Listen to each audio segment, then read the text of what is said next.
उत्तर प्रदेश रामकृष्ण की भूमि है, महादेव की भूमि है। यहाँ पर काशी कॉरिडोर भी हाल ही में बना है। लेकिन इसके अलावा उत्तर प्रदेश सरकार अब धार्मिक पर्यटन को बढ़ावा देने के लिए, रिलीजियस एंड स्पिरिचुअल टूरिज्म के लिए बड़े प्रस्ताव लेकर के आ रही है। जो नई पर्यटन नीति है उसमें इस बात को शामिल किया गया है, जिसमें कई सर्किट इस क्षेत्र में होंगे। हमारे साथ बात करने के लिए मुकेश मेश्राम जी, महानिदेशक पर्यटन। सर, धार्मिक पर्यटन को बढ़ावा देने के लिए कई सर्किट हैं। कितने सर्किट हैं, पहले तो वो कौन कौन से हैं?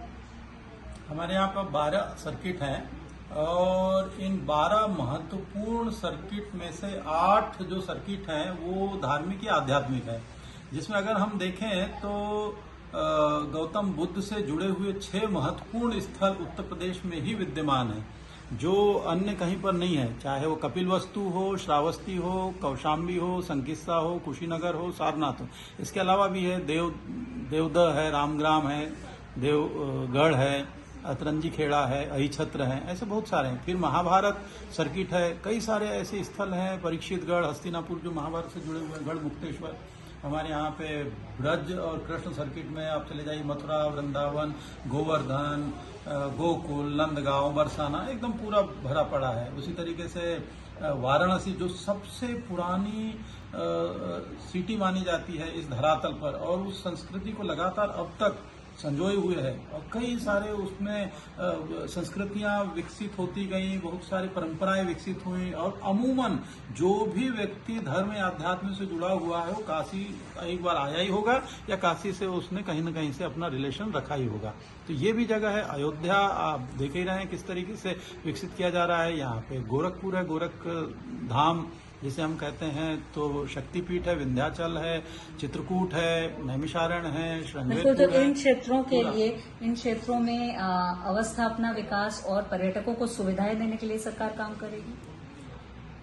संभावनाएं अगर हम देखें तो पर्यटन की अपार असीम संभावनाएं हैं, और यह पूरी तरीके से समृद्ध प्रदेश है। तो यहाँ पर लोगों को अच्छे अनुभव हों, इसके लिए बेहतर है कि अच्छी कनेक्टिविटी हो।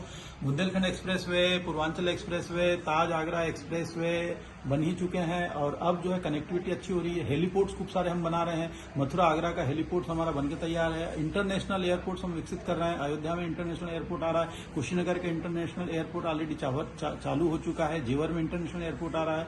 वाराणसी में और लखनऊ में तो पहले से है ही, और लोकल भी जो डोमेस्टिक एयरपोर्ट्स हैं वो भी बहुत सारे बन रहे हैं।